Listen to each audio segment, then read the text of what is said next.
اب قصہ یہ ہے کہ سورہ علق، اس کا شان نزول اور اس کی اہمیت. جی بالکل. سورہ علق کو جنید صاحب جیسے آپ لفظ اقرا کو 3-4 دفعہ کوٹ بھی کر چکے کہ شان نزول تو ظاہر ہے ابھی ہم یہ ڈسکس کر رہے ہیں کہ وحی کا آغاز ہی اللہ رب العزت نے سورہ علق سے کیا. ٹھیک. اور آپ صلی اللہ علیہ وسلم تشریف فرما تھے غار حرا کے اندر.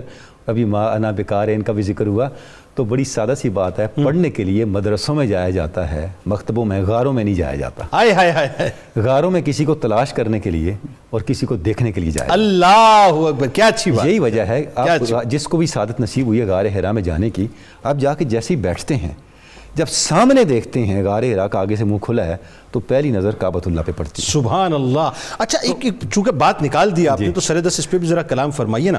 مطلب بیونڈ دی امیجنیشن نہیں لگتا کہ 1450 برس پہلے آج اگر انسان جاتا ہے تو 2-2.5-3 گھنٹے لگتے ہیں صرف غار حرا پہ چڑھنے میں اور اترنے میں 1-1.5 گھنٹہ. کوئی رسد نہیں، کوئی ٹرانسپورٹ نہیں، کوئی بندہ بشر نہیں، سرکار علیہ السلام دن تنہا جاتے ہیں. جنید صاحب بالکل دیکھیں اب تو فیسلٹیز بھی ہیں نا. ہاں سیڑھیاں بنی ہوئی ہیں، راستے صاف بنے ہوئے ہیں، وہ اس طرح کی پتھریلی صورتحال نہیں ہے. اس میں ایک اور جملے کا اضافہ کر لیں. جی جی. سیدہ خدیجہ الکبریٰ کے جانے کا اللہ اللہ اللہ. جی جی جی جی. جبھی تو سلام بھیجا اللہ نے. جو ملکۃ العرب تھیں. اللہ. جبھی تو سلام بھیجا اللہ. سبحان اللہ. یعنی ان کی زندگی کس نزاکت کی عمل اور کس راحت اور کس طرح کا ان کا زندگی کا معیار تھا. وہ جا رہی ہیں غار حرا میں آپ کے لیے لے کے. اللہ. سورہ علق. تو سورہ علق میں جب آپ دیکھتے ہیں اپنا جنید صاحب تو یہ جو پہلی 5 آیتیں ہیں نا، یہ پوری معنویت کو کھول دیتی ہیں. بنیادی طور پہ اس میں کیا بیان ہوا ہے؟ ایک تو معرفت الہیہ کا ذکر ہوا. ٹھیک. علم کا ذکر ہوا. اللہ تک پہنچنے کا راستے کا ذکر ہوا.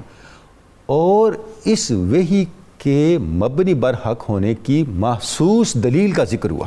یعنی جو پہلی دلیل محسوس ہے، جو ویزیبل آرگومنٹ ہے، وہ آرگومنٹ جس کو آپ ٹیسٹ کر سکتے ہیں، وہ آرگومنٹ اللہ نے پہلی اترنے والی 5 آیات میں دے دی.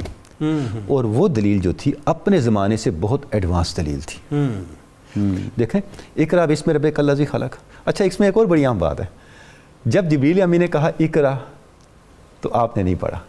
جب انہوں نے کہا بسم ربک الذی خلق تو پھر آپ نے پڑھا. اللہ اکبر. 3 مرتبہ آپ نے اقرا فرمایا. آپ کیوں؟ جس کی تلاش میں تھے آپ، اس کا ذکر ہوا تو اللہ اکبر. کیا بات ہے. اچھا اب یہ بات کیا ہوئی؟ علم سے آغاز ہوا. گویا کہ اللہ تک جانے کا راستہ علم کا راستہ ہے. اچھا خلق الانسان من علق. اللہ نے انسان کو علق سے پیدا کیا.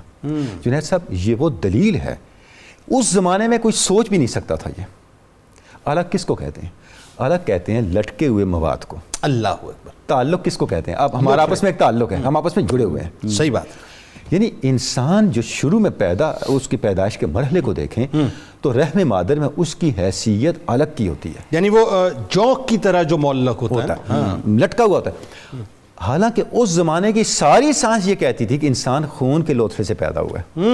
اور یہ بالکل اس کے برعکس تھی یہ بات. کوئی ایمبریالوجی نہیں تھی، کوئی سائنس اس وقت اس حقیقت کو بیان نہیں کر رہی تھی.